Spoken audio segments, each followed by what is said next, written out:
día sábado. Con muchísimo gusto me van indicando y se visibilizan y formula su pregunta. ¿Quién es el anfitrión de la sesión para, con su consentimiento, grabarla y que la socialicen, la compartan con sus compañeros que por alguna circunstancia no se pueden comunicar?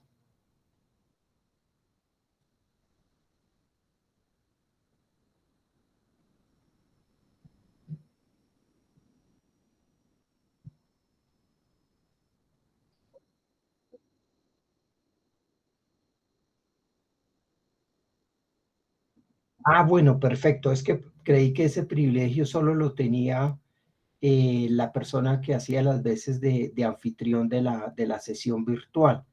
Por- bueno, muchas gracias. Creo que fue Alejandra la representante de uno de los cursos. Pero listo, Natalia, muchas gracias por la colaboración. Entonces, con su consentimiento, salvo que alguien se oponga, pues entonces procedemos a grabar la sesión. Entonces, los escucho atentamente, muchachos.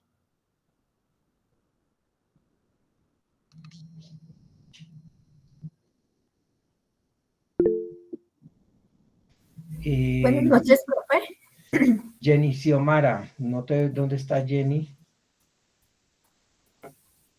Ya, ¿me ve? Está como un poquito difícil. Ya, ok.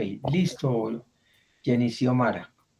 Profe, pues a mí me gustaría que me hiciera el favor de explicarme nuevamente lo de los cuartos punitivos porque a mí me quedó mal el parcial. Entonces quiere decir que no los entendí muy bien. Bueno, muy bien. Eh, Les voy a pedir un favor a todos para que entendamos la pregunta, el alcance de lo que está preguntando su compañera. Ubíquense todos, por favor, en el artículo 61 del Código Penal.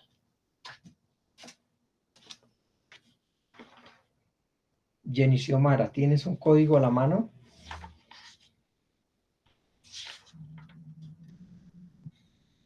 Sí, profe, ya lo estoy buscando acá.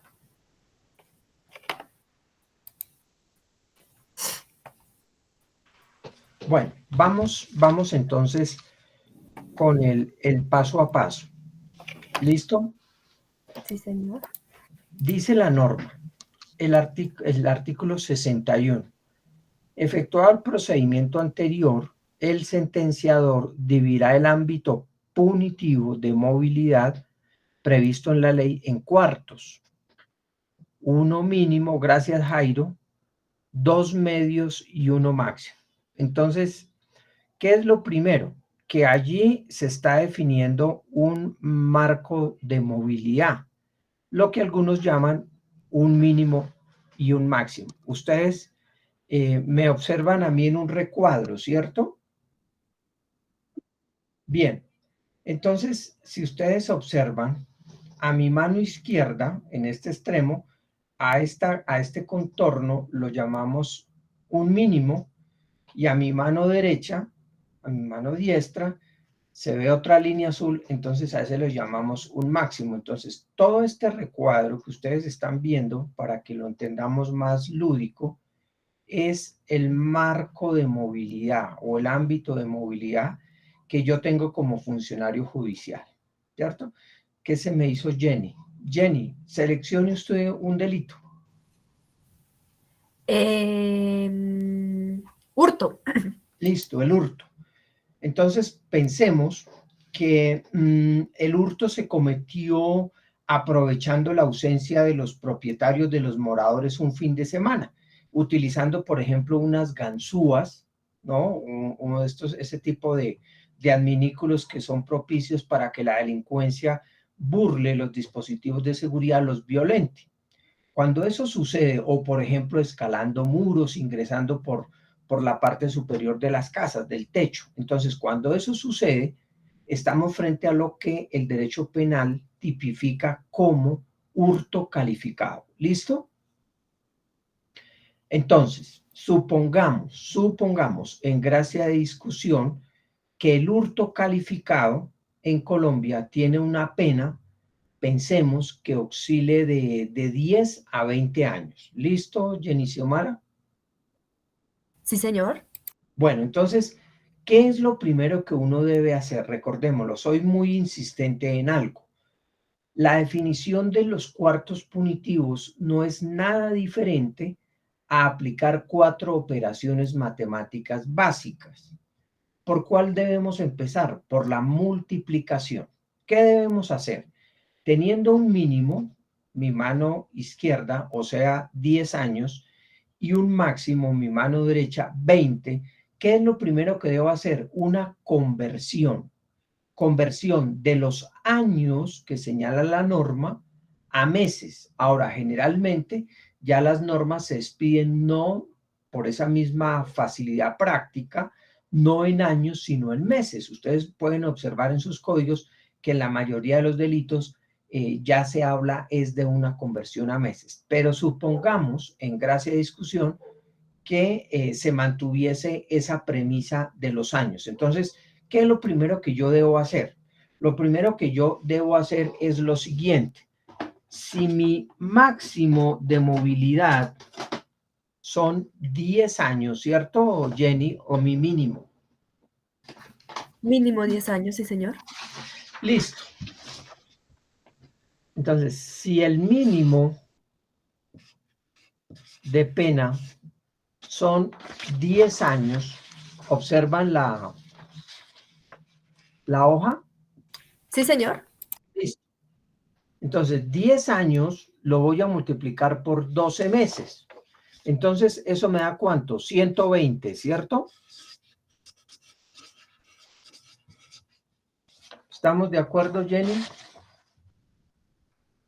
Sí, sí, señor. Entonces, este mínimo que está a mi izquierda va a equivaler a 120 meses, ¿correcto?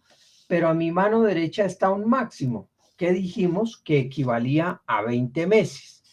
¿Qué debo hacer entonces? Aplicar nuevamente la multiplicación y hacer la conversión. 20 por 12 da 240, ¿correcto? Esto que aparece acá. 20 por 12 da 240. Entonces, fíjense, ¿qué he definido? Un mínimo de 120 meses y un máximo de 240. Quiere decir que yo como funcionario voy a poder moverme en un estándar mínimo de 120 meses de prisión a uno máximo de 240. Entonces, aplicada la primera operación aritmética de multiplicación, debo acudir a la segunda, que es la resta. Y entonces, ¿qué decimos? A este máximo de 240 meses le voy a restar el mínimo de 120. Entonces, 240 menos 120 me da ¿cuánto? Me da 120. Observémoslo acá. 240 menos 120 da 120 meses. ¿Hasta ahí vamos, Jenny? Sí, sí, señor. Quiere decir, muchachos, que mi margen de movilidad de este mínimo hasta este máximo, vean el desplazamiento que estoy haciendo con mis manos, equivale a un recorrido, a una movilidad de 120 meses. Pero como el sistema, mire lo que dice el artículo 61, el sentenciador dividirá el ámbito punitivo de movilidad previsto en la ley en cuartos. Entonces, ¿qué debo hacer? Siguiente operación, tercera. Y decimos, si mi margen de movilidad es ¿cuánto, Jenny Xiomara? 120 meses. ¿120 qué? Meses, Meses. ¿cierto? Y como es un sistema de cuartos, ¿por cuánto lo divido? Entre 4. Entre 4, ¿cierto? Y entonces, a 120 meses, yo tomo 120 meses y lo divido en 4. Observemos la hoja. Y eso me da a mí 30 meses. Quiere decir que cada cuarto de movilidad para mi ejercicio no puede ser superior a 30 meses. ¿Hasta ahí vamos? Sí, señor. Muy bien. Entonces, ¿qué debo hacer? Debo segmentar esta imagen en 4 porciones idénticas. A la primera, a ese primer cuarto, la ley lo llama cuarto mínimo o primer cuarto. A los dos subsiguientes los llama cuartos medios o intermedios, que equivalen en estricto sentido a decir primer cuarto intermedio o medio y segundo cuarto medio o intermedio. Y uno último que vendría a ser el cuarto máximo de punibilidad o de movilidad. Entonces, sencillamente es esto. Observemos la hoja. He dividido en 4 cuartos. 1, 2, 3 y 4. ¿Cómo se llama? Se llama cuarto mínimo o primer cuarto. Segundo cuarto, tercer cuarto, cuarto máximo. O lo mismo, primer cuarto medio, segundo cuarto medio, o segundo cuarto o tercer cuarto. ¿Correcto? Cuando la ley me obliga a mí a aplicar, a moverme en la graduación de la pena en cuando en el caso que se me presenta no hay circunstancias ni de atenuación ni de agravación, o solamente hay circunstancias de atenuación punitiva, ¿cierto? Entonces, sucedió que el hurto calificado, ¿cierto? ¿Cuál fue la calificante? Pues el hecho de haber utilizado una llave o una ganzúa, falsear los dispositivos de seguridad, ¿correcto? Pero resulta que la persona no tiene ningún antecedente o la persona, a pesar de haber cometido el delito, procura resarcir los daños, ¿cierto? Entonces, ubiquémonos en esa situación hipotética. ¿Qué será lo primero que yo voy a tener en cuenta? La norma me dice, aplique este primer cuarto. Entonces, usted misma, Jenny, por favor, continúe con la lectura del artículo 61. Establecido el cuarto o cuartos dentro del que deberá determinar la pena, el sentenciador la impondrá ponderando los siguientes No, hija, mira. aspectos. Dice, el sentenciador solo podrá moverse, es el inciso anterior. Ah, sí, señor. A El ver, sentenciador solo podrá moverse dentro del cuarto mínimo cuando no existan atenuantes ni agravantes o concurran únicamente circunstancias de atenuación punitiva. ahí. Quiere decir, miren mi primer cuarto. Yo solo puedo aplicar pena en el primer cuarto cuando en el caso específico no hay ningún atenuante ni ninguna agravante o solamente hay circunstancias de atenuación. Recordemos que una circunstancia de atenuación es una situación prevista por el legislador que refleja un grado de sensibilidad o de conciencia social, de querer resarcir, de hacer menos gravosa la situación de la conducta punible, a pesar de que el delito no desaparece, ¿cierto? Entonces, un atenuante, por ejemplo, es no tener antecedentes penales. Un atenuante es, por ejemplo, entregarse voluntariamente a las autoridades. Un atenuante es, en estos delitos contra el patrimonio económico, por ejemplo, como en el hurto, indemnizar, reintegrar lo indebidamente apropiado, ¿correcto? Por el contrario, un agravante, hemos siempre manifestado en nuestras sesiones, pone de relieve, de manifiesto, un mayor grado de insensibilidad, de dañosidad social. Entonces, la persona, además de cometer el hurto, por ejemplo, denota que tiene antecedentes penales, o es una persona que se da literalmente a la huida, a la fuga, o es una persona que no conforme, por ejemplo, con haber ingresado de manera subrepticia o clandestina a la casa utilizando las ganzúas, deja amarrada de pies a mano y amordazada a las víctimas. Entonces, esas son circunstancias que tienden a aumentar la pena. Pero entonces la regla aquí es muy clara. Juez, usted aplica este primer cuarto cuando no hay ni agravantes ni atenuantes, o solo hay situaciones de atenuación. Para el caso que estamos presentando, si mi margen de movilidad, dijimos, es de 30 meses, ¿yo de cuánto debo arrancar? Del mínimo, que son 120, ¿cierto? Y entonces viene la otra operación aritmética, que es ¿cuál? La suma. A los 120 meses con los cuales yo inicio, le sumo mi porción, mi cuarto mágico, que dijimos que era ¿cuánto, Jenny? Jenny Xiomara, ¿se durmió?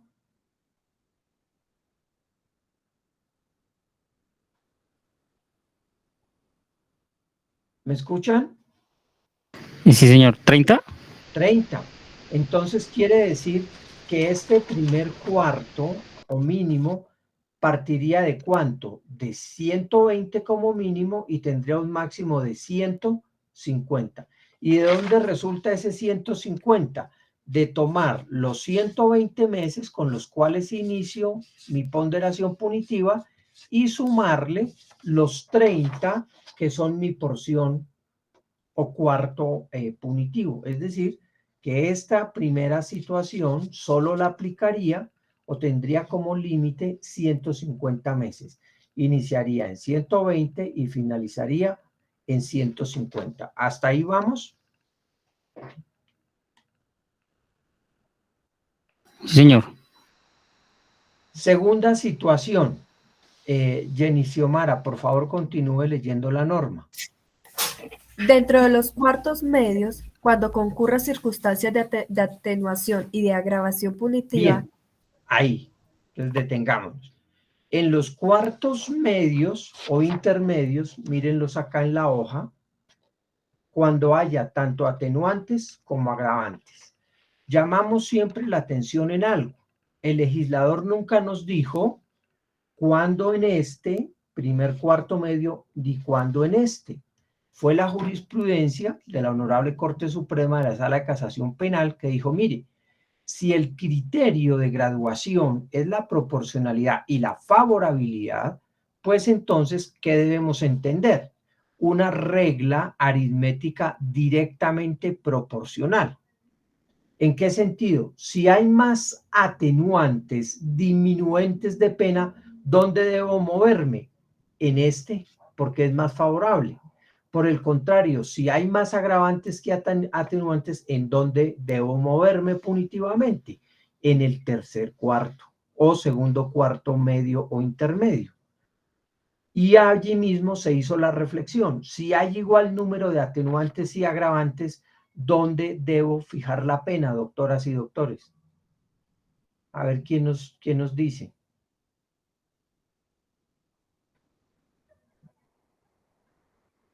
Si hay igual número de atenuantes y agravantes, ¿dónde me ubico? En el tercer. En el primer cuarto intermedio o segundo cuarto medio, por favorabilidad. ¿Ven? Entonces, para este ejercicio, ¿cuándo aplicaría yo este cuarto? Primer cuarto medio o segundo cuarto.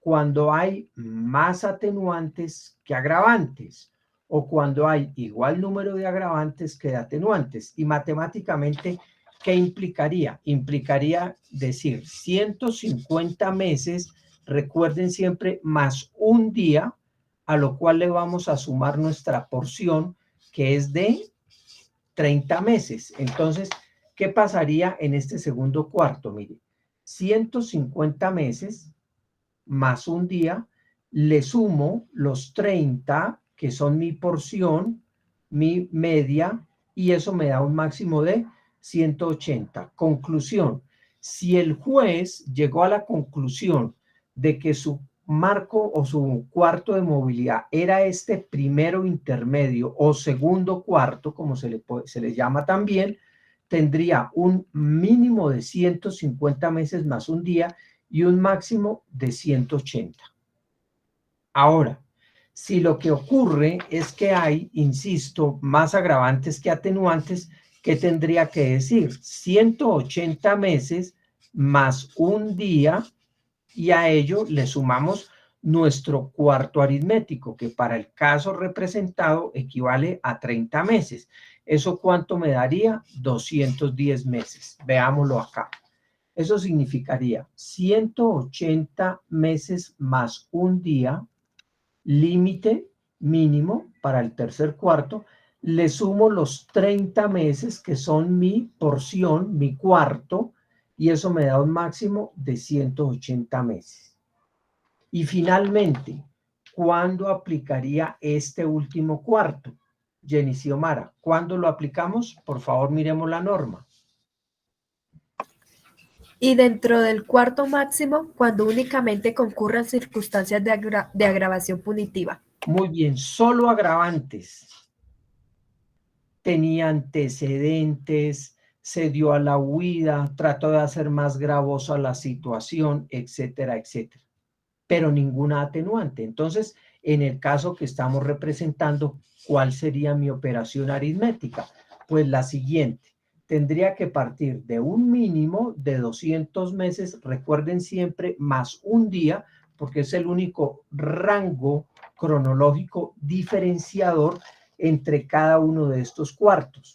¿Qué le sumamos? Miren que el común denominador en todos es sumar 30. ¿Y por qué 30? Porque es mi porción, es mi cuarto, ¿cierto? Y eso traduce que el máximo sería 240 meses. Volvamos al comienzo del ejercicio. Cuando señalamos el mínimo y cuando señalamos el máximo, ¿cuánto fue el mínimo? 10 años, ¿cierto? Lo cual equivale a 120 meses, mírenlo acá. Pero también dijimos que si lo que acontecía es que era el límite máximo, o sea, los 20 años, miren la operación, 20 meses por 12 me da 240. Si ustedes observan, da matemáticamente exacto. Y ahí ya puedo definir. Ahora, ¿qué pasa? Recordemos que cuando hay concurso de delitos, ¿cierto? Entonces, yo debo siempre graduar, como se mostró en el caso de la sentencia de Uribe Noguera, siempre se debe tomar como base el delito más grave. Y a pesar de que yo compute y sume las penas de todos los demás delitos, cuando hay concurso de delitos, ¿cuál es el límite, muchachos? En Colombia. 60 años. 60 años. O sea, una persona puede cometer la atrocidad de un asesino serial. Cometió 200 homicidios. Si nosotros tomáramos delito por delito de manera unitaria, hiciéramos esa acumulación aritmética, pues eso daría, qué sé yo, 2000 años, ¿cierto?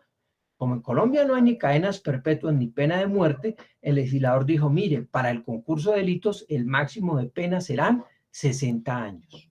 ¿Correcto? Alguien estaba indicando, por favor. Vi que dos personas estaban colocando la mano para hablar. Los escuchamos.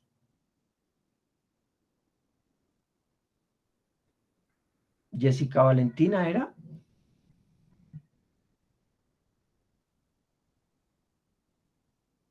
Jenny Xiomara. Sí, señor. ¿Quedó un poco más claro? Sí, sí, señor. Más claro. Bueno, muy bien. Entonces, con relación al tema del sistema de cuartos de graduación punitiva, ¿alguna otra inquietud, algo para complementar o damos cabida a otra pregunta. Muchachos. No, profe, claro. Bueno, muy bien. Entonces, con todo gusto los escucho. ¿Alguna otra interrogación? ¿Alguna otra? Sofi Fabiana. ¿Dónde está Sofi? Está levantando la mano. Hola, profe, buenas tardes. Hola, Sofi. Profe, a mí sí me gustaría que por favor nos diera como un recordatorio de la autoría y la coautoría. Con mucho gusto. Bueno, a ver. Hemos dicho que en Colombia la responsabilidad penal es de carácter individual, a pesar de que en la ejecución de un delito participen varias personas. Ustedes, muchachos, nunca van a ver, por ejemplo, una condena en materia penal o una sentencia absolviendo en la cual se mencione: condénase a la pena privativa de la libertad de 50 años a la banda delincuencial Los Gundisalvos, o exonérese de responsabilidad penal a la banda Las Piernildas, ¿no? Porque la responsabilidad es individual. Entonces, ¿qué hemos dicho? En Colombia, en nuestro sistema, y obviamente lo ampliarán en teoría del delito, pero lo que sí hemos abordado es lo siguiente. El tipo penal tiene 3 elementos: sujeto, objeto y conducta. Pero adicional a ello, tiene unos dispositivos amplificadores. ¿Qué significa amplificar? Significa darle mayor alcance, mayor cobertura, mayor radio de competencia, de aplicación. Y entonces recordemos que los dispositivos amplificadores del tipo penal son 2: la tentativa y la coparticipación. ¿Qué se me hizo, Sofi? Aquí estoy. Ok, es que se me había dormido. Entonces, miren, coparticipación quiere decir varias. Co es un prefijo que significa varios. Partícipes quiere decir varias personas o en diferentes modalidades pueden concurrir a la realización de una conducta punible. ¿Cuáles son esas formas de coparticipación? Próximo semestre verán partícipes y todo esto, pero digamos en un solo grupo podemos encontrar, primero, autor material directo, conocido también en la doctrina como autor material inmediato. ¿Quién es ese autor? Es la persona que por sí misma, sin valerse de terceros, ejecuta la acción criminal. Alguna parte de la doctrina dice los delitos cometidos por mano propia. Aunque pues habrá obviamente delitos que no se cometen materialmente o artificialmente con las manos, sino con el intelecto. Lo que se quiere decir es que es la persona y nadie diferente a él. ¿Me explico? Sofi, tome un delito. No sé.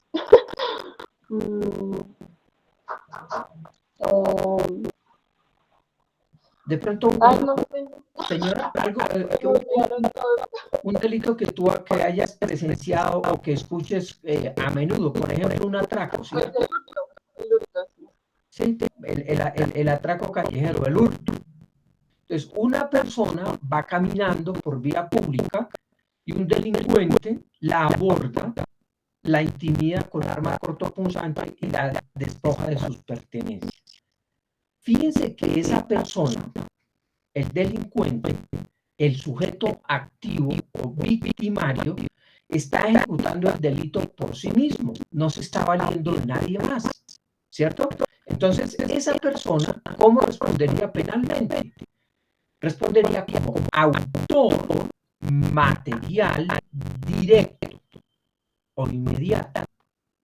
¿Por qué, muchachos? Porque comete el delito por sí mismo, sin valerse de terceros, es el delito por mano propia. Primera situación. Segunda situación. La persona quiere cometer un delito, pero no lo va a hacer directamente, motu propio. Se vale de un tercero. Puede ser, por ejemplo, un infante, puede ser una persona incauta, ingenua, que desconoce que va a cometer un ilícito, valiéndose, por ejemplo, de la actividad de un inimputable. Una persona, por ejemplo, le dice a un habitante de calle, le dice, mire, necesito pedirle un favor. Si usted se quiere ganar una propina de 100,000 pesos, hágame el favor y lleva este paquete, que es un regalo, y se lo entrega a la persona que está allá ubicada. Dígale, por ejemplo, que es de un admirador secreto. Pasa es que no me quiero poner en evidencia, quiero mantener el suspense, bueno, en fin, por la circunstancia que sea. ¿Quién es el que quiere cometer el delito, Sofi? ¿El habitante de la calle o la otra persona que le está ofreciendo una dádiva, un estipendio económico, una propina al habitante de la calle? La persona que le está diciendo propina. Correcto, muy bien. Entonces, ¿qué pasa aquí? Esa persona que tiene el interés en la comisión de la conducta punible se llama autor indirecto o mediato, conocido también como instrumental. ¿Por qué? Porque utiliza a otra persona como mero instrumento. En el bajo mundo de la alma, les comentaba a ustedes, a esa persona la llama el gancho ciego. O sea, porque la otra persona no tiene conciencia de la ilicitud de su comportamiento. Eso es bien importante. La persona no le encuentra nada de anormal, mucho menos de ilegal, por ejemplo, a llevarlo a un paquete, una caja de chocolate, un ramo de rosas a una dama, porque dice, bueno, que detallista está el tema de la caballerosidad, y lo entrega, y le parece que sería absolutamente normal. Desconociendo, por ejemplo, que en ese paquete hay una sustancia corrosiva altamente tóxica, como explosiva, por ejemplo, ¿cierto? Entonces, claro, el que transporta el paquete nocivo, el que hace la carga de regalo con la sustancia corrosiva, o igualmente dentro va un reindicio, por ejemplo, una tarántula venenosa, pensemos en un batrazo, una rana, también venenosa, una serpiente, qué sé yo, ¿cierto? No tiene conciencia de la ilícito, pero es autor material, porque él se les está ejecutando la conducta. En beneficio de que tiene que dar una defensa que no tiene conciencia de la ilicitud y que fue utilizado como un instrumento. En cambio, el otro, lo que les decía a ustedes, es la tarea del hombre de atrás. El lo invisible en el ejercicio de criminal, ¿cierto? No se hace visible. Pues ese responderá, el que trataba al sangrante de la calle, responderá como autor material indirecto, mediato, instrumental. Hasta ahí vamos, Sofi. Sí, señor. Bueno, muy bien. Pero resulta que hay otra forma de participación del relato luminoso. La persona contacta a otra, ¿cierto? Entonces trata a una persona, le dice, mire, es ilícito, específico, sin engaño, sin obra fraudulenta. Le dice, necesito que usted le entregue este paquete bomba a esa persona. O que lleve esta sustancia corrosiva para que cuando abra el regalo, que se supone que es una sorpresa, se expanda y le cause daño a la persona. O el caso típico que referimos en la clase, contratar a un sicario o a una persona especializada para que cometa el delito, ¿cierto? Entonces, fíjense que aquí el panorama cambia de una manera significativa. ¿Por qué razón? Porque hay una persona que genera la la idea criminal en otra. Tiene un propósito, un interés específico. ¿Cuál? Pues que se cometa un delito. Pero a diferencia del caso anterior, fíjense que quien va a ejecutar el delito, el sicario, por ejemplo, tiene plena conciencia de la ilicitud. Él sabe de antemano. No va por engaño, ni tampoco por inconsciencia, ni por inimputabilidad, ni por ingenuidad, como el caso de los niños, no. Él va muy asertivo, muy conocedor de que lo que va a hacer es un delito. Entonces, a quien determina a otro, o insta, o le transmite, le traslada el propósito criminal, el derecho penal lo llama determinador. Ahora, se ha discutido en la teoría del delito la diferencia con el autor intelectual. En mi opinión profesional y académica, pues a pesar de que la Corte dice que determinador y autor intelectual son lo mismo, no hay tal. Porque el autor intelectual, y de ahí el nombre, le aporta, además de la iniciativa criminal, el modus operandi o la manera de cómo cometer el delito, la hoja de ruta criminal, muchas veces suministra hasta los elementos de cómo se debe cometer el delito. Entonces es la persona que le entrega la foto, la dirección de vivienda, de trabajo, le entrega la sustancia, ¿no? al delincuente. Le dice, mire, normalmente sus desplazamientos, los días hábiles son estos, los fines de semana frecuenta este restaurante, etc. Entonces, ese aporte intelectual es lo que hace que una parte de la doctrina diga, mire, no es solo un determinador, es un autor intelectual. Sin embargo, insisto, para que ustedes no tengan contratiempos el próximo semestre con el maestro Martínez, tanto el uno como el otro asúmanlos como determinador. En una sola idea, ¿quién es el determinador? El que genera, le transmite, le traslada a otra tercera persona la idea del propósito criminal que en principio no ha concebido. Entonces llevamos autor, material directo, autor material indirecto o mediato, determinador, admitámoslo, con su diferencia específica, el autor intelectual. ¿Hasta ahí vamos, Sofi? Sí, señor. Bien. Pero sucede que en la ejecución de un delito pueden participar varias personas. Entonces, se va a cometer un asalto a un banco. Entonces, varias personas, fíjense que ya no es unilateral, ya no es singular, sino plural, varios, se ponen de acuerdo. Dicen, vamos a dar un golpe, vamos a asaltar una corporación bancaria.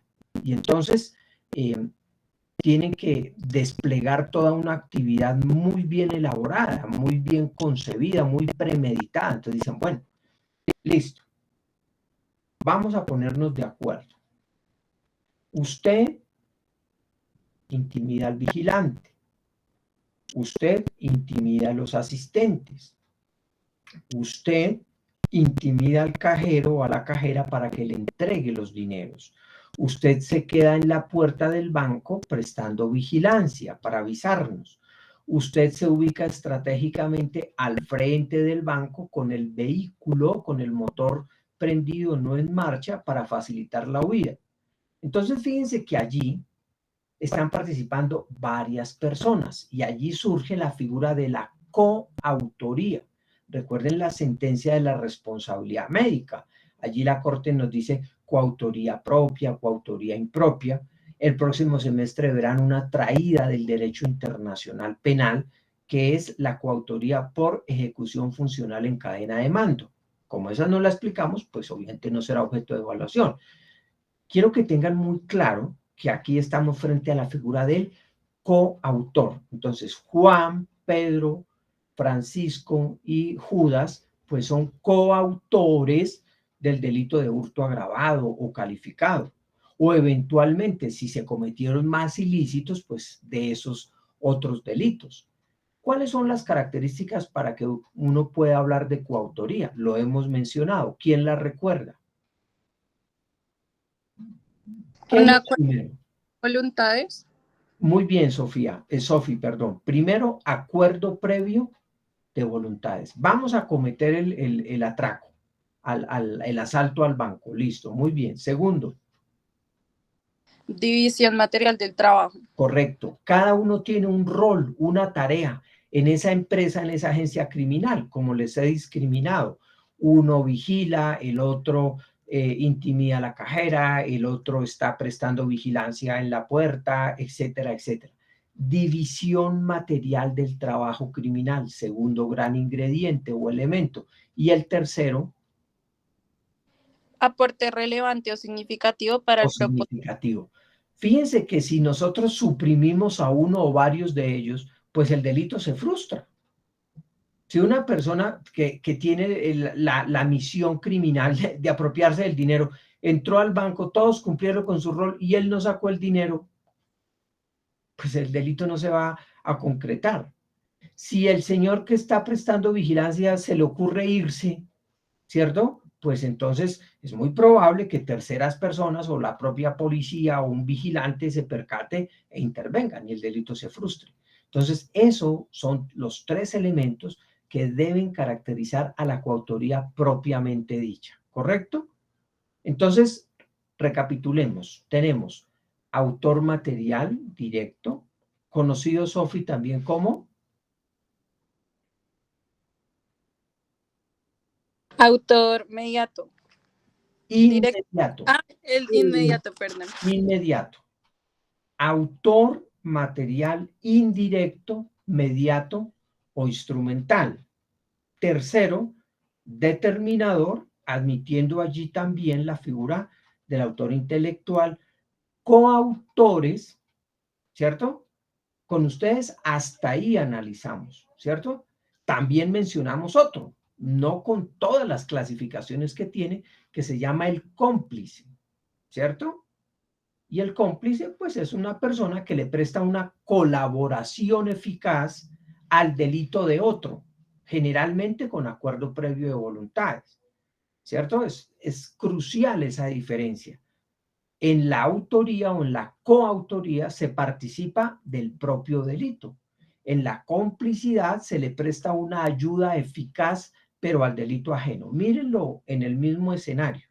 Supongamos que los malhechores la noche anterior vinieron y le dijeron al vigilante, al del banco, le dijeron, mire, usted está aquí mal remunerado, el capitalismo salvaje, hay igual trabajo, igual salario, bueno, todo lo que ustedes quieran argumentar.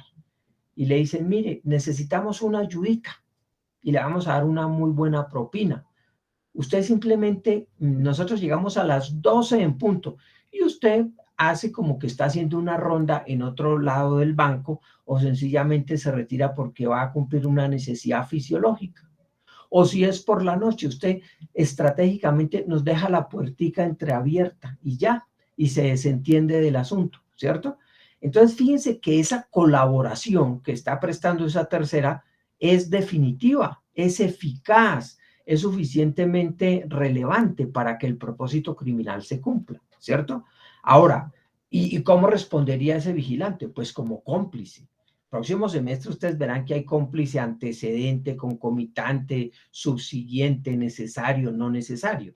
No llegamos hasta allá. Simplemente el cómplice colabora, le presta una ayuda eficaz al delito de otro, ¿cierto?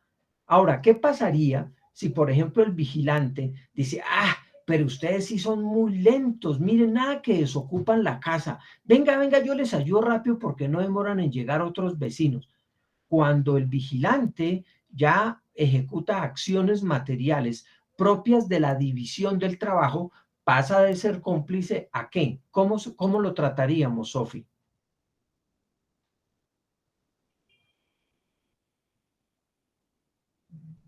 O alguien que intervenga. Sería coautor. O autor, claro que sí. Fíjense que es una línea muy tenue, muy delgada, pero supremamente importante, hijos, por una razón, porque nunca es lo mismo responder a título de coautor que a título de cómplice. El cómplice, claro, responde, pero la pena es menor a quien actúa y se le califica y se le condena como autor o como coautor. Y hay allá también otra figura que es la del interviniente, pero esa sí no la voy a referir, simplemente la dejo mencionada. ¿Correcto? Sofi, ¿se fue Sofi? No, señora. Aquí estoy. A ver, ¿te quedó un poquito más clara las formas? Entonces, ¿esas son formas de qué, Sofi? De la coautoría, De la coparticipación. la coparticipación. Y la coparticipación, al igual que la tentativa, recordemos, son dispositivos amplificadores del tipo penal. ¿Te quedó más claro? Sí, señor. Bueno, muy bien. Jairo está levantando la mano. Jairo. Profe, ahí en la última parte, pero si el vigilante es, o sea, de todas formas ya tenía como una labor ahí en la división del trabajo, o sea, ¿qué hace la diferencia que él les ayude a hacer Que otra sea una actividad? ayuda eficaz. Primero, que haya acuerdo previo de voluntades y que la ayuda sea eficaz. ¿Por qué? Porque miren lo que puede pasar. El señor les quedó mal, Jairo. Es que vi por aquí a Juan Steven. Perdón, Jairo. Entonces, listo, yo les dejo entreabierto. Vengan a las 12. Y llegaron los delincuentes y dijeron, oiga, este señor nos incumplió mira, no nos dejó entreabierta la puerta, ¿cierto? Ah, listo, nos vamos a demorar más. ¿Y qué hicieron? Y abrieron la puerta. Igual el delito se iba a cometer. Lo que hace el cómplice es una gestión de ayuda eficaz, oportuna, que habilita, que agiliza y que permite la comisión del delito. El próximo semestre verán que hay cómplices necesarios y cómplices no necesarios. Pero ahí está la línea divisoria. ¿Sí, me entiende Jairo y joven? Sí, señor, perfecto, muchas gracias. Ok, bueno, claro, obviamente que eso es un tema de debate probatorio, ¿no? Porque pues una cuestión es cómo se plantea en términos dogmáticos y otra es el momento de concretarlo en la práctica. Usted dice, bueno, porque si usted no logra demostrar que fue una simple colaboración, pues lo que el juez o la fiscalía le va a imputar fácilmente a decir, no señor, a usted, o sea, hay una división material del trabajo. Ese tema fue decantado de una manera muy juiciosa en el año de 1991 en la Corte Suprema de Justicia, una ponencia de el maestro Jorge Enrique Valencia, con quien tuve la oportunidad hace muchos años de ser compañero del área de Derecho Penal en la Universidad Santo Tomás, ya una autoridad en la materia, una persona pues ya muy entrada en años, y él en un caso precisamente de un asalto a una corporación bancaria, estableció esas pautas, esos parámetros, porque el problema jurídico era precisamente ese, la persona que le presta una colaboración eficaz a la ejecución de un delito, del delito de otro, ¿es un autor, es un coautor o es un cómplice? Y entonces está graduado en la medida de la eficacia que se le preste al delito ajeno. Y la Corte desde esas calendas, desde esa fecha, dijo perentoriamente, dijo, mire, si usted participa en el delito de otro y le presta una colaboración eficaz, responde como cómplice. Pero si usted participa en su propio delito, pues es coautor. ¿Listo, Jairo? Sí, señor. Sí, señor. Muy bien. Apreciados estudiantes, ¿quién más? Espera, Jairo, a ver si damos la oportunidad y ya con mucho gusto, si nadie más indica, tienes nuevamente el uso de la palabra. Y quiero es que todos tengan como la misma opción. Angélica María y después Jonier Alexander. Angélica, buenas noches. ¿Dónde está Angélica? Hola, profe, buenas noches, por ahí me ve. Listo, ¿cómo estás? Cuéntanos. Bien, profe, buenas noches. Bueno, dentro de los ámbitos de validez de la aplicación de la ley penal en el tiempo, nosotros pues vimos los del ámbito temporal. Estaba pues revisando los apuntes y tal vez nos faltó lo del ámbito espacial y ámbito personal. ¿Sería posible, por Correcto. ejemplo, Eso no una será objeto de pincelada? evaluación, obviamente.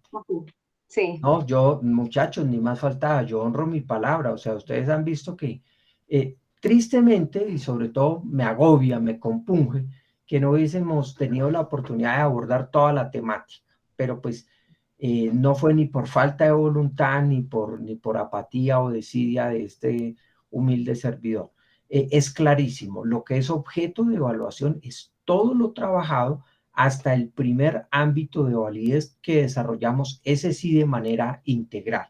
Y muy pertinente su observación. No, ni más faltaba de ninguna manera. O sea, imagínense ustedes, si yo, claro, hay algunas cosas sobre las cuales dimos apenas unas pinceladas, ¿no? No con la profundidad. Yo no voy a preguntar, por ejemplo, establezcame diferencias entre el delito de lesa humanidad, el crimen de guerra y el delito común, ¿cierto? Pero, por ejemplo, sí sabemos qué delitos conoce la Corte Penal Internacional, porque eso sí lo hemos mencionado. O sea, son cosas muy puntuales, muy concretas, muy específicas que atienden a esos. Sabemos qué es la extradición, ¿cierto? Que es un mecanismo de cooperación internacional, cuál ha sido el tratamiento en Colombia. Yo no les voy a preguntar, explíqueme el trámite de extradición en Colombia, o tampoco les voy a decir, dígame cuántos tipos, cuándo hay extradición simplificada, o en qué consiste la extradición activa o pasiva. No, no porque eso ni más faltaba, eso no lo desarrollamos, pero sí es muy claro, hay cuestiones que sí nosotros referimos. Por ejemplo, en los delitos políticos, sabemos cuáles son los delitos políticos, sabemos que en los delitos políticos proceden perdones judiciales como la amnistía y el indulto, y los explicamos, ¿sí? Pero, insisto, no con la profundidad que corresponde. Yo no les puedo preguntar, por ejemplo, sobre indemnidad penal, no les puedo preguntar sobre asilo político, sobre asilo territorial. ¿Por qué? Pues por la elemental razón de que eso no lo abordamos. No les puedo preguntar sobre nacionalidad activa, pasiva, territorialidad objetiva, territorialidad subjetiva, pero sí algo básico, la territorialidad. Sabemos que hay un orden, ¿cierto? Entonces, el lugar donde se... Primero, los tratados. Segundo, pues el territorio donde se comete el delito. Tercero, la nacionalidad de la víctima. Y cuarto, la nacionalidad del victimario, ¿sí? Pero son cosas muy excepcionales y muy puntuales. Pero en punto a tu muy juiciosa intervención, pues claro, es hasta lo que desarrollamos en clase, que es casi nada además. Y además de eso, Angélica María, ¿alguna pregunta en particular del desarrollo? No, profe, pues quería como que quedó la curiosidad con respecto al ámbito espacial personal y yo pues pensé que si de pronto nos daba como una idea o por lo menos alguna sentencia le podamos No, o sea, aclarar. sí les hago una invitación muy respetuosa, pero eso sí ya extra clase, ¿no? O sea, ustedes tienen su parcelador y como allí están los temas, las bibliografías, muy respetuosamente les sugeriría que al menos hicieran como una relectura de esos temas, ¿cierto? Por ejemplo, para ver los fueros legales, los fueros constitucionales, porque están ahí en el programa, pero es más como complemento. O sea, lo que les dije, yo acostumbro al finalizar hacer una o dos jornaditas voluntarias, pues así, un conversatorio de un tema. Dices, queremos hablar, por ejemplo, de delitos de lesa humanidad. Listo, hablamos de delitos de lesa humanidad. De Corte Penal Internacional o de extradición, de asilo político. O sea, hay una amalgama de temas que son muy interesantes y muy al orden del día. Pero es más, hijos, como un valor agregado, como pues una cortesía mía, no es otra cosa. ¿Mm?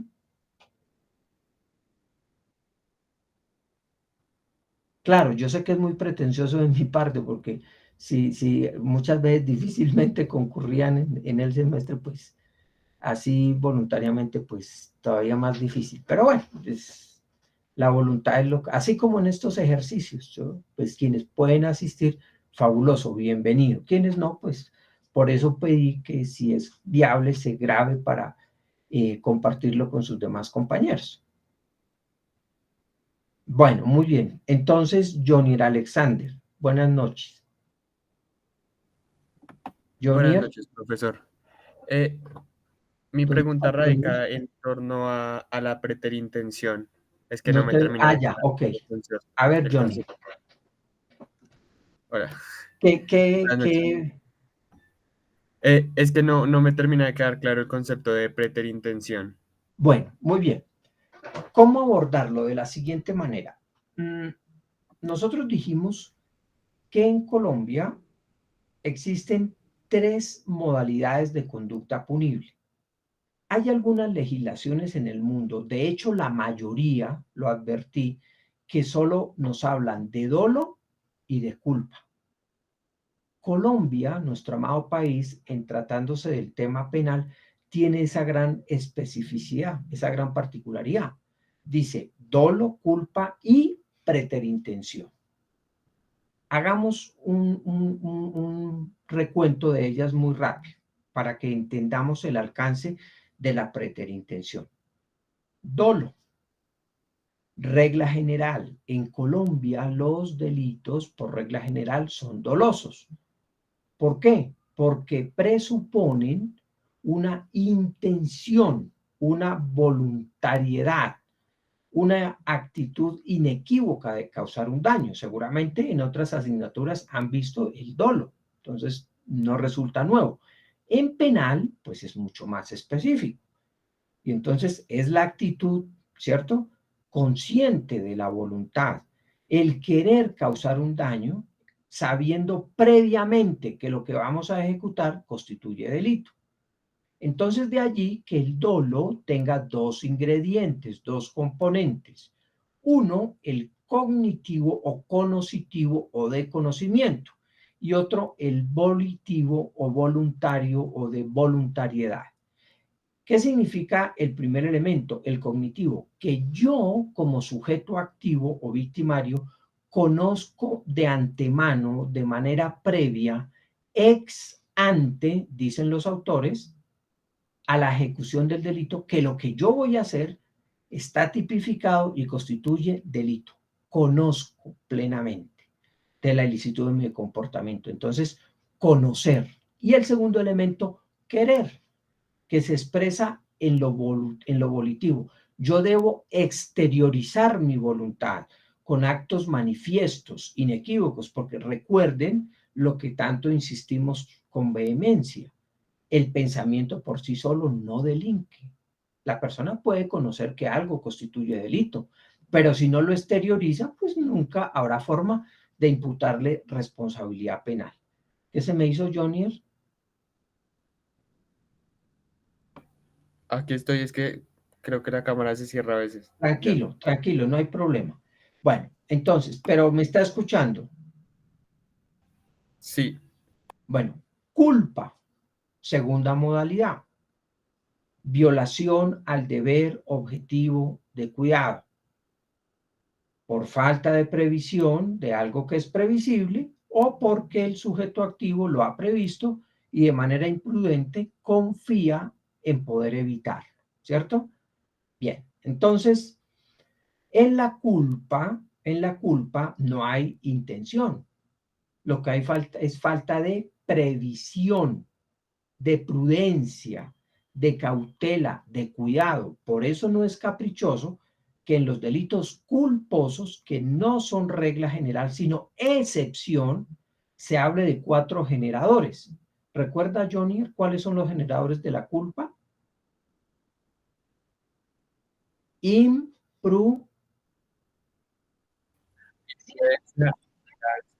Negligencia y violación de reglamentos. Pero que el sábado no cometan la imprudencia de presentarse sin haber estudiado lo suficiente. Porque yo presumo que ustedes ya tienen la pericia suficiente en el tema penal. ¿Hasta ahí vamos, Jonier? Ahora sí, con esos elementos podemos entender la preterintención. Por eso me di a la tarea, abusando de la amabilidad de ustedes, la paciencia. Para poder hablar de preterintención, yo debo tener muy claro tanto el dolo como la culpa. ¿Qué es la preterintención o ultraintención? Muchos autores dicen, y con razón, que la preterintención es un punto intermedio o una mixtura, una combinación, una síntesis tanto de la culpa como del dolo. Es decir, que un comportamiento es preterintencional cuando participa tanto del dolo como de la culpa. ¿Cómo definimos la preterintención? Cuando el resultado final de una acción criminal perfectamente previsible, intencionada, desborda o supera la intención inicial. Por esa razón, la preterintención es todavía más excepcional en Colombia. De hecho, recordemos que en Colombia solo hay 2 delitos preterintencionales: el homicidio y el parto o aborto preterintencional. Nunca, muchachos, pierdan de vista esa regla de oro, esa máxima. Regla general en Colombia: los delitos son dolosos, excepcionalmente culposos o preterintencionales, como indaga Jonier, solo cuando el legislador les da esa calificación. El caso común lo traen todos los textos de derecho penal y ni más faltaba que su maestro de penal general fuera la excepción. Una persona tiene la intención de lesionar a otra, de causarle un daño, ¿cierto?, a su integridad. Entonces, les comentaba el día una discusión con móviles celotípicos, por ejemplo. El caballero le da una bofetada a su doncella, a la dama. Jonier, hasta ahí, ¿qué delito se comete? ¿Lesiones Sí, personales? lesiones personales. Pregunta, Jonier, ¿las lesiones personales son dolosas? Sí. Por regla general, ¿cierto? Porque también hay lesiones culposas. Pero fíjese que aquí, en el primer momento del caso, el victimario, el sujeto activo, conoce y quiere. Ahí están los 2 elementos del dolo. Conoce que golpear a otro ser humano, a su semejante, pues constituye un delito, lesiones personales. Y quiere, y tanto quiere, que lo exterioriza con un acto inequívoco, manifiesto. Le dio la bofetada.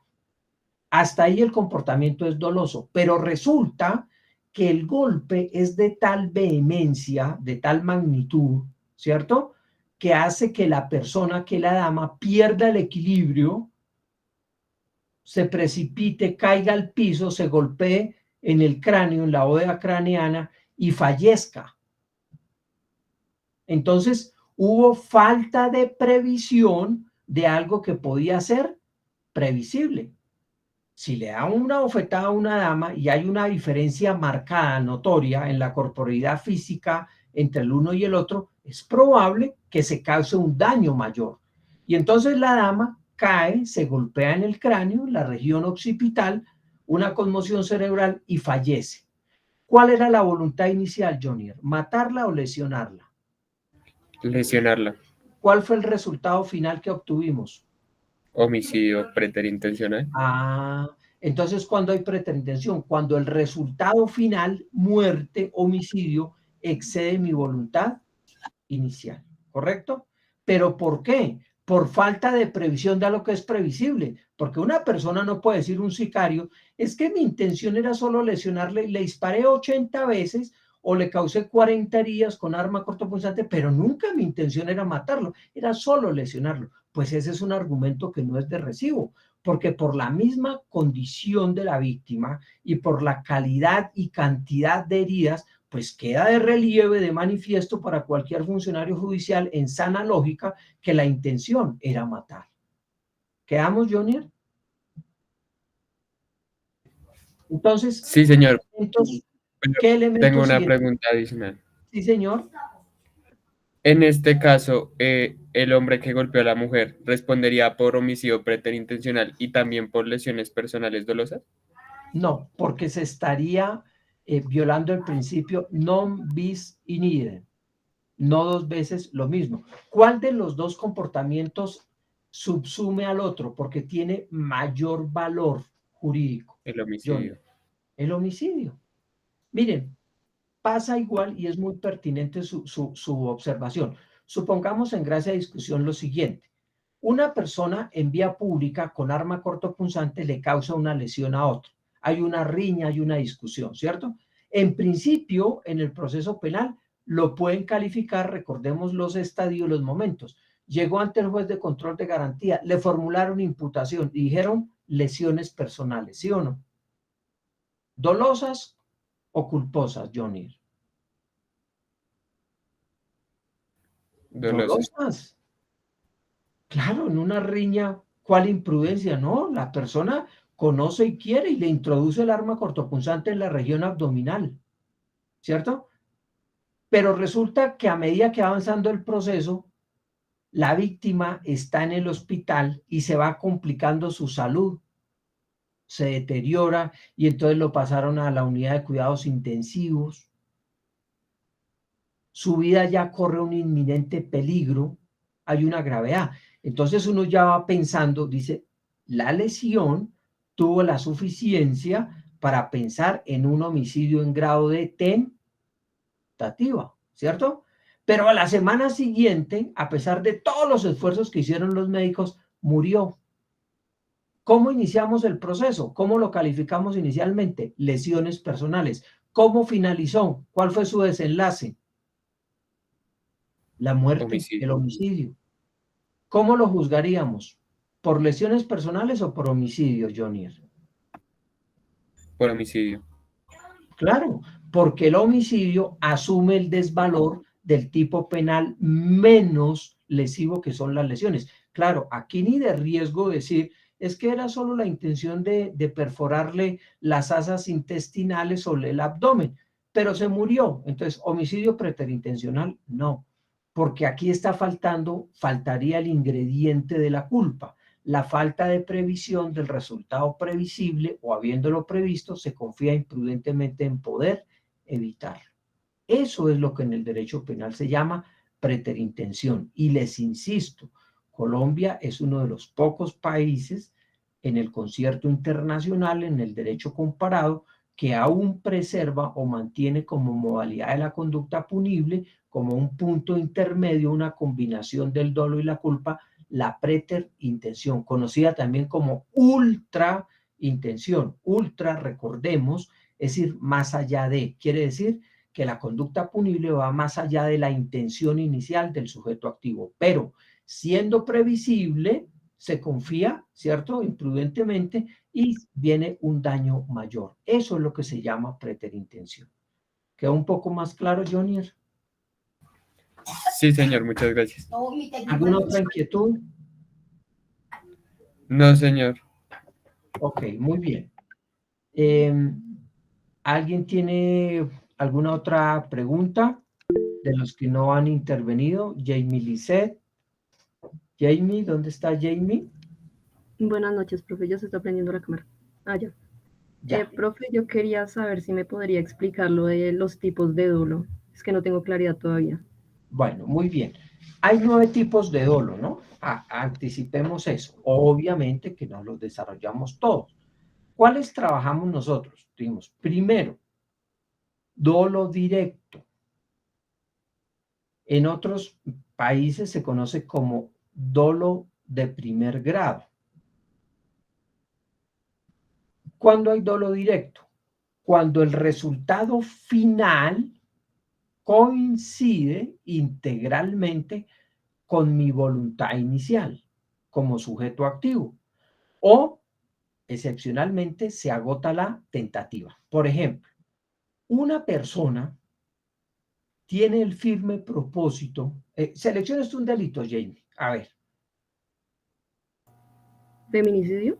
Feminicidio, listo, ya tenemos suficiente ilustración con el feminicidio. Una persona con móviles celotípicos, ¿no?,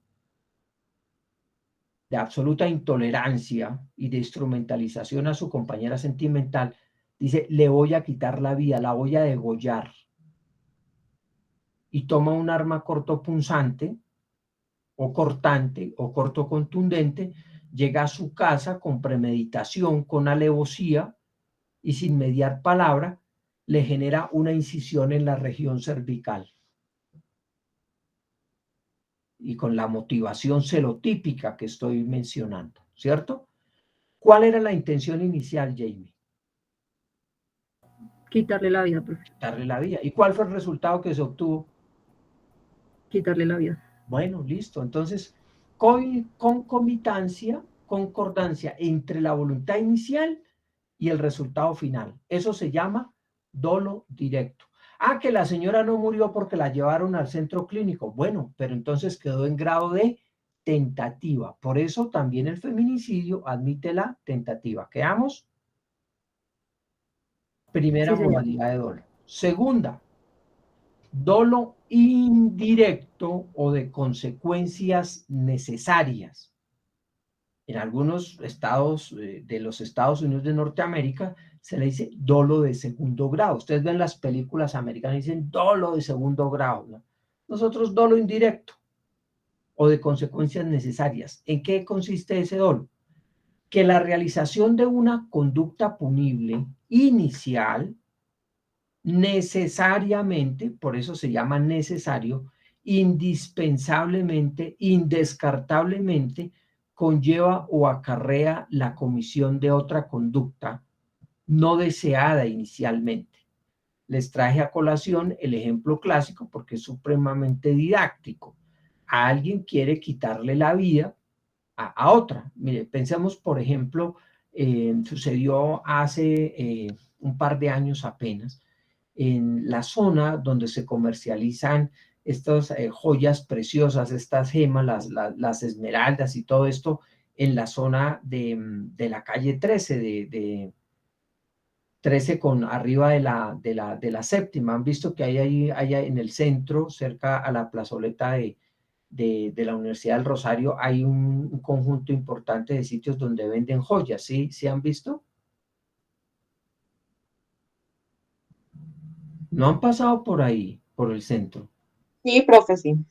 Ah, bueno, sí, porque me preocupa. Y digo, oiga, ¿cómo así estos muchachos dónde viven? Yo sé que la mayoría son de Tintal, pero no pasan por el centro también, claro.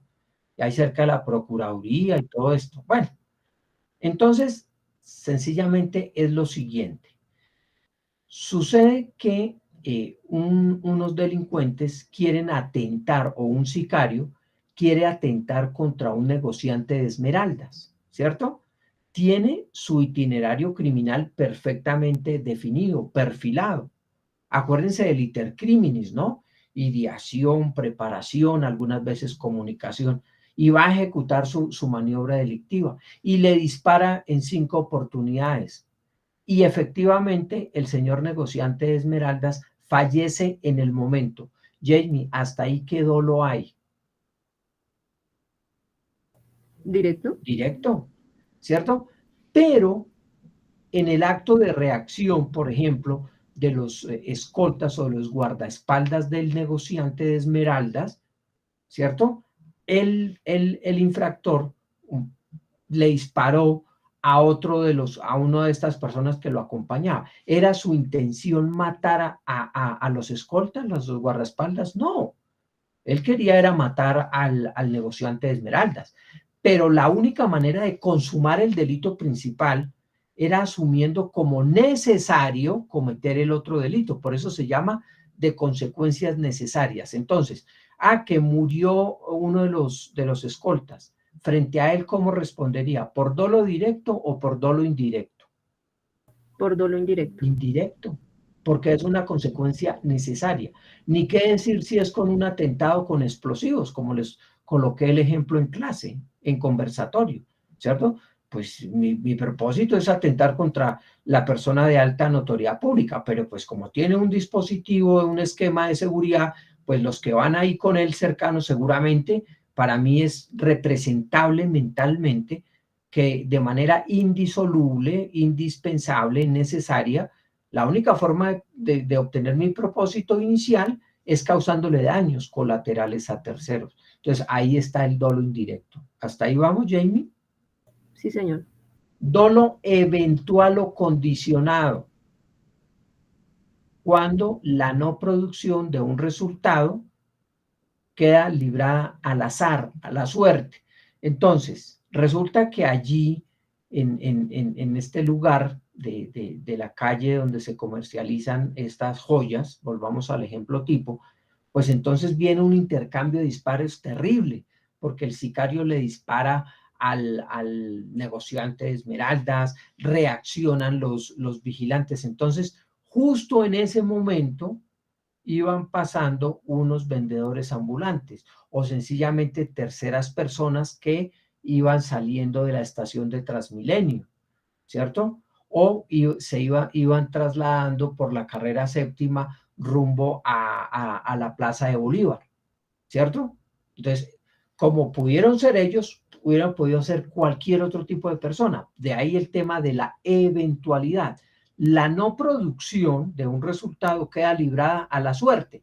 Entonces, digamos, en ese intercambio de disparos, un transeúnte es impactado por uno de esos proyectiles y fallece.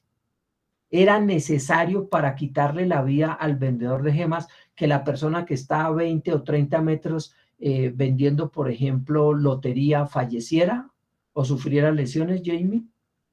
No, señor. No, ¿cierto? Pero la no producción queda librada a la suerte, a la contingencia. Y como es algo representable, pues entonces frente a esa persona se respondería por dolo eventual o condicionado. ¿Correcto? Ahora, también hay otra forma de abordar el dolo y también la mencionamos. Entonces, es hablar del dolo de ímpetu. ¿Y cuándo hay dolo de ímpetu? Cuando entre el acto de ideación del iter criminis y los actos de ejecución o consumación media una cronología extremadamente corta, casi de fracciones de segundo. Por ejemplo, la persona va caminando y observa que alguien involuntariamente dejó sobre una mesa en un bar un celular. Y la persona en fracciones de segundo, sabiendo que eso constituye delito, sin pensarlo, ¿qué hace? Se lo apropia. Teoría del desapoderamiento, lo verán en penal especial para delitos contra el patrimonio económico, ¿cierto? La persona sabe que quitarle o apropiarse de la cosa mueble de otra tercera persona constituye delito, claro, y quiere y lo hace en fracciones de segundo. Miren ahí los dos elementos del dolo. Conoce y quiere, así sea en fracciones de segundo. Cuando hay una reacción súbita, intempestiva, pero en todo caso intencionada, dolosa, pues la literatura penal nos ubica en el caso del dolo de ímpetu. En los estados de ira y intenso dolor son reacciones súbitas, inmediatas, intencionadas, ¿cierto? La persona sabe que si reacciona y agrede a otro, pues comete un delito, ¿cierto? Pero lo hace porque hubo una provocación, un acto que le produjo ira e intenso dolor. La ira y el intenso dolor no son reacciones que uno programe o diga voy a premeditarlas, no. En un caso de una agresión sexual, alguien sencillamente no tenía bajo su itinerario criminal, por ejemplo, hacer un acto libidinoso frente a otra, pero en fracciones de segundo, al ver a alguien, por ejemplo, se le abalanza y roza o, digamos, manipula los genitales de otra, o peor aún, como ya también lo conocemos, introduce, por ejemplo, en uno de sus, en el esfínter vaginal o anal, un objeto y lo hace en fracciones de segundo, no premeditado, no elaborado, no concebido, sino en la circunstancialidad de los hechos, pues ese es un dolo de ímpetu. Para diferenciarlo del otro dolo, que es el dolo deliberado o de propósito, cuando hay toda una premeditación y un agotamiento perfectamente diferenciable del iter criminis. Entonces la persona dice, listo, voy a matar a Gundisalvo, ¿cierto? Y entonces viene el acto de ideación, lo persigue, ya había preparado el arma o cortopunzante o el arma de fuego, espera que la persona esté en una condición de indefensión y le dispara. Pues ese es un dolo deliberado de propósito. Claro, y si logra el objetivo, pues también será un dolo directo. Entonces uno dice, pues ahí hay un autor material directo del delito de homicidio agravado determinado por un dolo directo y además de directo, deliberado o premeditado. Las otras modalidades de dolo no las abordamos, obviamente no serán objeto de evaluación. Me refiero a, por ejemplo, al dolus bonus, al dolo de lesión, al dolo de peligro. Pero en esencia, esos que he recordado son los que trabajamos. Jamie, ¿quedamos más claros? Sí, señor, gracias. ¿Alguna otra inquietud? No, no, señor. Bueno, muy bien. ¿Quién más estaba indicando?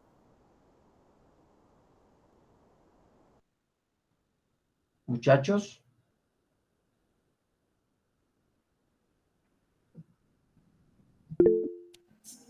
Hola, profe, buenas noches. Nicole, buenas noches. ¿Dónde está Nicole? Aquí, profe, acá estoy, es que estoy en la universidad, profe, todavía. Ah, ok.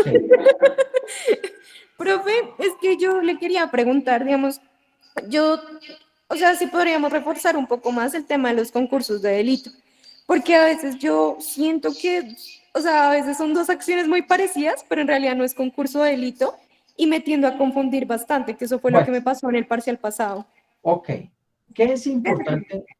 Listo. A ver, entonces vamos a hacer lo siguiente, Nicole. Plantee un caso donde usted crea que hay concurso de delito. O sea, ¿cuándo hay concurso de delitos? Lo primero, cuando con la misma acción o con varias acciones u omisiones se vulneran varios tipos penales o varias veces la misma infracción. Recuerden cómo desde la sentencia del caso Uribe Noguera, allí la Corte nos explica muy bien este fenómeno, ¿cierto? Concurso significa varias conductas punibles, sean diferentes o de la misma naturaleza. ¿Se acuerdan que nosotros hablamos de concursos homogéneos, heterogéneos, sucesivos y simultáneos? Nicole. Sí, profe, acá estoy. Ah, ok. Sí, te estoy escuchando. Listo. Bien. ¿Cuándo es homogéneo? Cuando es un delito de idéntica característica jurídica, de la misma naturaleza. Irrumpió la persona, ustedes escuchan todos los días en Estados Unidos, ¿cierto? Dicen, una persona enajenada, pues desquiciada, ingresó a un campus, a una escuela o a un supermercado o a un teatro y disparó indiscriminadamente. Tristemente eso es muy común. Y claro, obviamente que nosotros no somos la excepción, aquí hay masacres todos los días, pero digamos, trayendo un ejemplo de allá. Entonces, le disparó a 5 personas, a una familia, y los mató a todos. ¿Cuántas acciones se ejecutaron, Nicole? Una. Una, ¿cierto? Y murieron todos, el mismo delito, homicidio, ¿cierto? Entonces, como fue un solo momento, un solo instante, pues ese es un concurso simultáneo o sucesivo. No, no, sucesivo. Yo, No, sucesivo. simultáneo. Dígale ya quien le está diciendo que le diga bien. Profe, es que acá estamos, Daniela. Estamos con Daniela. Ah, ya, ok. Es que ahí está el problema. Hola, Daniela. ¿Sí? Ahí está el Con problema. Dana, profesor. Hay tertulias y entonces por eso es que quedan con más dudas. Entonces, miren, un solo acto, un solo momento, simultáneo. Pero como es un delito de la misma naturaleza, pues entonces será simultáneo, pero ¿de qué tipo? ¿Homogéneo o heterogéneo? Homogéneo, porque homo es idéntico.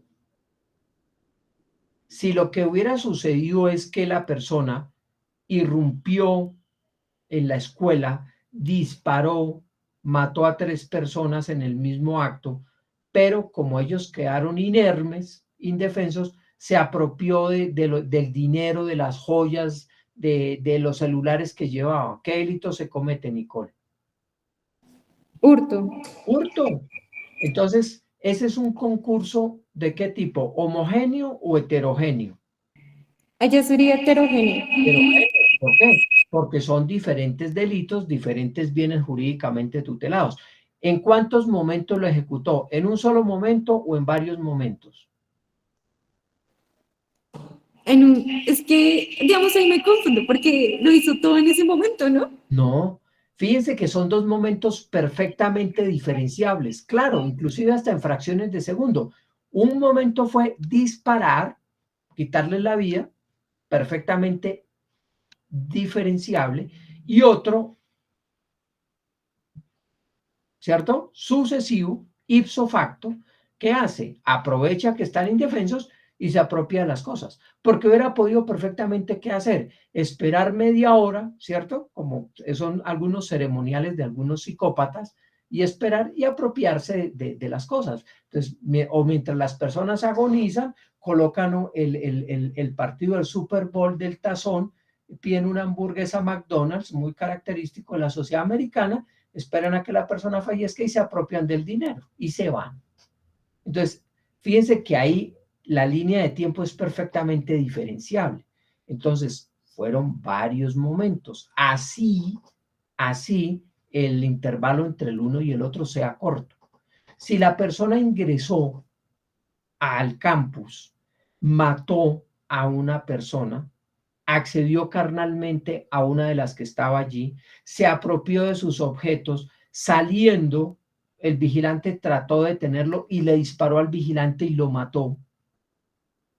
Y en la huida, por ejemplo, en su motocicleta, atropelló a un peatón. ¿Cuántos momentos hay ahí, Nicole? Varios, profe. Más de 3. ¿Cierto? Uno cuando dispara, otro cuando accede carnalmente, otro cuando se apropia de los objetos, otro cuando le dispara al vigilante y otro cuando atropella al peatón. Entonces, cuando son varios momentos, ese es un concurso ¿de qué tipo? ¿Sucesivo o simultáneo?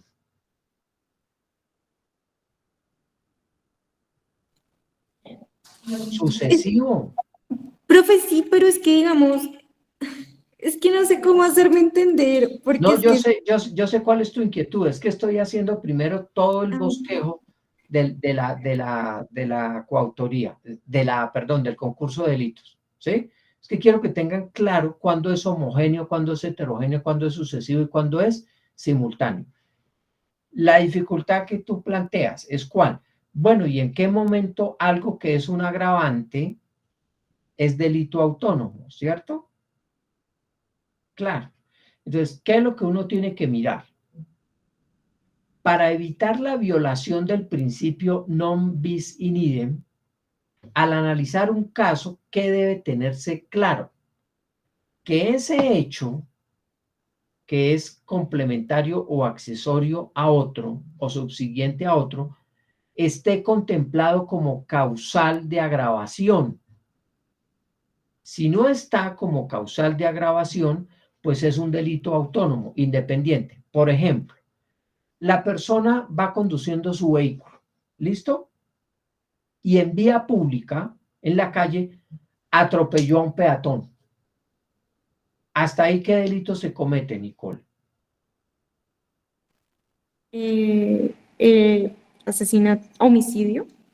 Claro. Bueno, si la persona murió, homicidio. Sí. ¿De qué Y tipo? ¿Doloso, culposo o preterintencional?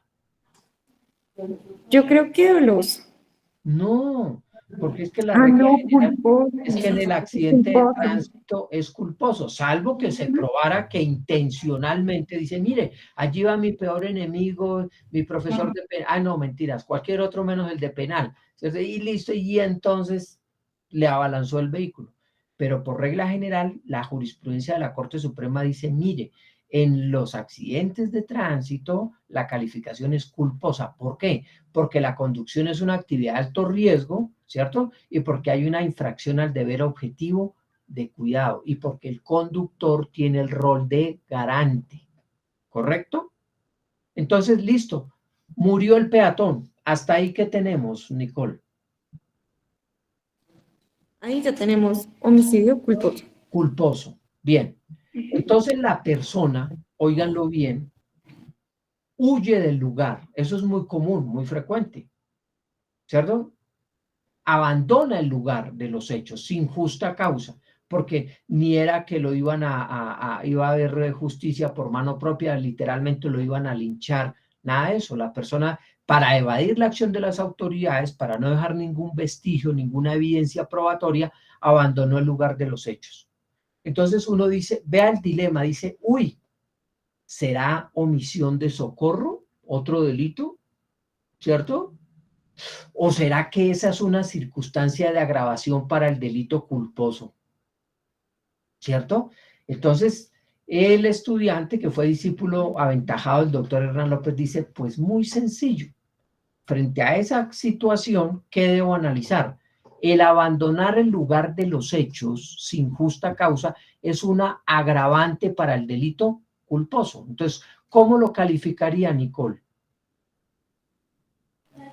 Homicidio culposo agravado, ¿cierto? Y no diría concurso entre homicidio culposo y omisión de socorro.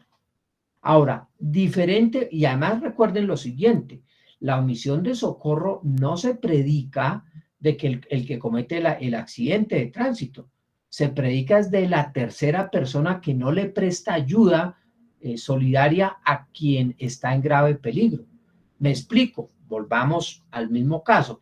La persona impactó a un, espérenme un segundo y lo hacemos de la siguiente manera.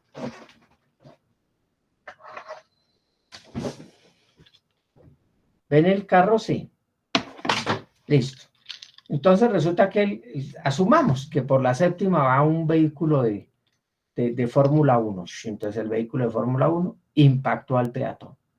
¿Qué pasó con el peatón? Quedó en vía pública. ¿Qué hizo el conductor? Abandonó el lugar de los hechos. ¿Cómo responde esta persona, el conductor de este coche? La persona quedó moribunda, o murió, o quedó lesionada, igual. De manera culposa, dolosa o preterintencional.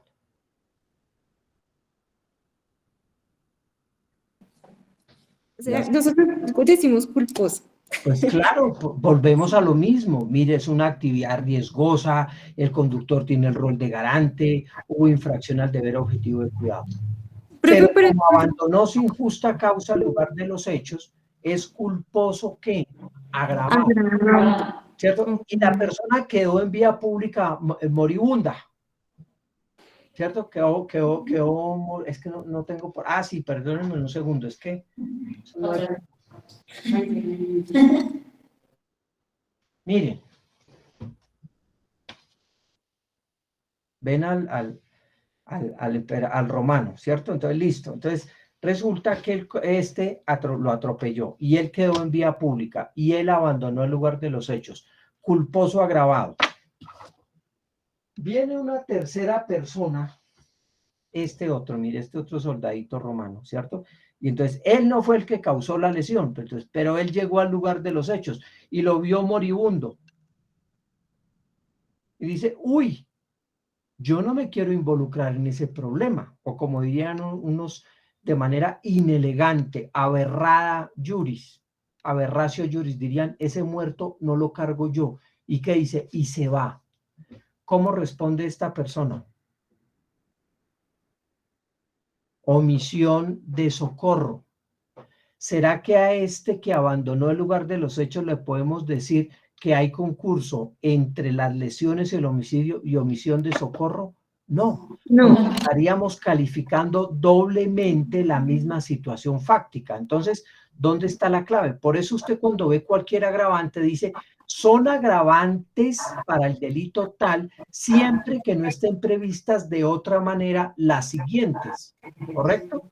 Entonces, ¿por qué? Porque perfectamente lo que puede suceder es que es un delito independiente. Y ahí está la clave. El próximo semestre ustedes van a ver 3 principios para el concurso aparente de delitos: especialidad, consunción y subsidiariedad. Pero pues lógicamente nosotros no llegamos a ese nivel de detalle. Pero lo fundamental en el concurso de delitos es no violentar, no transgredir el principio de non bis in idem. ¿Quedamos claros? Sí, profe, muchas gracias. Es que, digamos, eso me pasó en el examen con el caso de la chica. Yo puse, digamos, en esa parte, o sea, digamos, yo puse concurso porque yo dije como, bueno, pero si lo está maltratando psicológicamente y eso, entonces sí tenían como esa duda. Por una razón, porque es que recuerden que si yo digo acceso carnal violento, miren, Vean la construcción lógica. Acceso carnal violento, ¿cierto?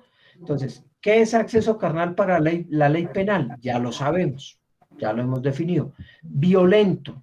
Lo violento conjuga dos elementos o los dos a la vez, la violencia física o la violencia psicológica, o las dos cosas se pueden dar al mismo tiempo, ¿cierto? Entonces, ese es un elemento constitutivo del tipo penal, porque si no, no se llamaría acceso carnal violento, se llamaría de cualquier otra manera. Entonces, claro, ¿cómo se logra el acceso carnal? Que fue lo que hice en el ejercicio de retroalimentación, intimidando a la persona, ejerciendo violencia, en este caso psicológica, porque hubiera podido ser violencia también física, ¿correcto? Y entonces resulta que ustedes eso lo tomaron como un tipo penal, como una conducta autónoma, y no puede ser. Por la misma razón, estaría juzgando dos veces la misma situación fáctica, el mismo hecho.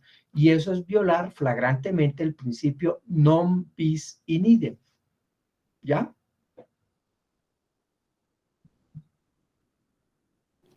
Muchas gracias, profe. Daniela y las personas que están allá. No, profe, sí que sí nos quedó claro. Ay. Ok, muy bien. Bueno, ¿alguna otra interrogación?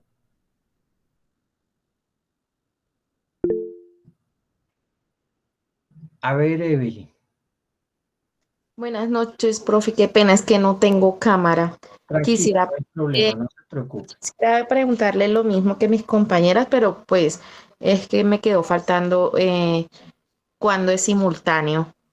Simultáneo significa en un solo momento. El ejemplo clásico, miren, y la invitación que siempre les he hecho es, ustedes construyan sus propios ejercicios, sus propios ejemplos para hacer la tipificación. Mire, simultáneo significa en un solo momento. Supongamos que una persona ingresa a un lugar donde hay una manifestación pública. A propósito, ahora de que vienen las elecciones de alcaldes, de gobernadores, de todo esto, ¿cierto? Entonces, una persona ingresa a un lugar donde hay una concurrencia masiva de público y dice, quiero atentar contra ese candidato. Y debajo de la tarima coloca un artefacto explosivo, ¿correcto? Y lo detona, Evelyn. ¿Cuántos actos se está ejecutando? ¿Uno o varios? Un solo acto pero puede perjudicar a varias personas. Correcto. Entonces, murió el candidato y 10 personas más. Entonces, ¿qué concurso sería ese, Evelyn? Homogéneo, el mismo delito, el mismo tipo penal, homicidio, homogéneo simultáneo, ¿cierto? Pero Sí, señor. supongamos que además de que falleció el candidato, 10 personas más, 20 quedaron lesionadas y se le causaron daños terribles a una cantidad de estructuras, a casas aledañas. Entonces, ¿qué concurso sería ese? ¿Simultáneo o sucesivo, Evelyn? Pues ya sería sucesivo. No, No. simultáneo, un solo momento.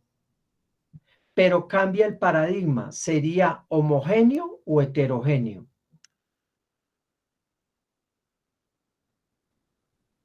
Evelyn, Qué pena, profe, no le escuché muy bien. bien, ¿sería homogéneo o heterogéneo? ¿Homogéneo? No, hija, heterogéneo. ¿Por qué? Porque hubo homicidios, lesionados y daño en bien ajeno. ¿Sí ves? O sea, Sí, son señor. varios tipos penales, varios bienes jurídicos que se lesionan, que se vulneran fruto de un mismo comportamiento. Entonces, eso significa simultáneo, ¿correcto? Un solo momento y puede ser homogéneo o homogéneo o heterogéneo. Perfecto, profe, gracias. Bueno, con mucho gusto. Bien. ¿Quién más?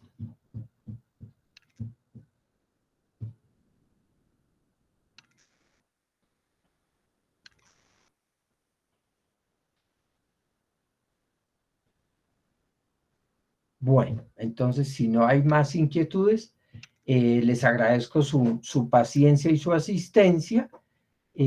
Pues es muy poco probable, la verdad, que mañana tenga posibilidad de aperturar otra franja. Voy a hacer todo lo posible. Si logro conciliar algunas cuestiones, pues les estaría avisando para quienes también voluntariamente quieran y puedan, pero la verdad es muy difícil, muy complicado. Si no podemos mañana, pues entonces Dios mediante nos vemos el día sábado. Por favor, estudien, por favor, repasen. Listo, profe, muchas gracias a usted por sacar el espacio. Bueno, entonces, Muchas gracias, profe. una inquietud. Los jóvenes del segundo grupo, los que van de 10 a 1, ¿hay alguien presente? Vía Juan, vía Sí, profe. Sofi. Ustedes, muchachos, me habían dicho, Yuri está indicada, sí, listo. Ustedes me habían indicado que tenían evaluación, tenían otro examen antes del nuestro, ¿cierto? Sí, pero no lo tenemos, profe. Ya no. Ya, ok. Sí, pues, ¿por qué lo pregunto? Porque pues les dije, listo, voy evaluando a los jóvenes de 7 a 10 y después pues al otro grupo a partir de las 10.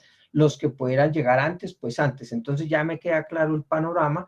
Entonces los espero a todos muy cumpliditos, muy a las 7 de la mañana y vamos alternando los dos grupos. Van entrando, como ya se les explicó, un grupo del A, otro del B y así sucesivamente.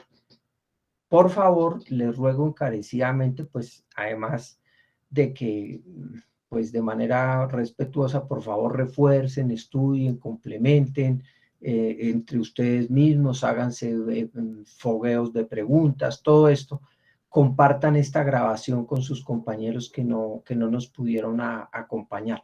También muy amablemente en los dos WhatsApp se compartieron los materiales, las sentencias.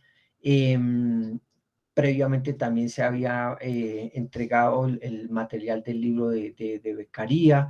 Están 2 grabaciones de las 2 sesiones previas, así como esta que logramos hacer de refuerzo para que complementen, que eso pues eventualmente en algo también les puede clarificar las dudas que tengan. Bueno. Gracias. Bueno, Feliz muy bien. noche. Entonces, Dios los bendiga y que me perdone a mí. Entonces nos vemos el sábado. Muchas gracias. Gracias, profe. Gracias, profe, hasta luego. Que descanse. Gracias, doctor. Con mucho gusto.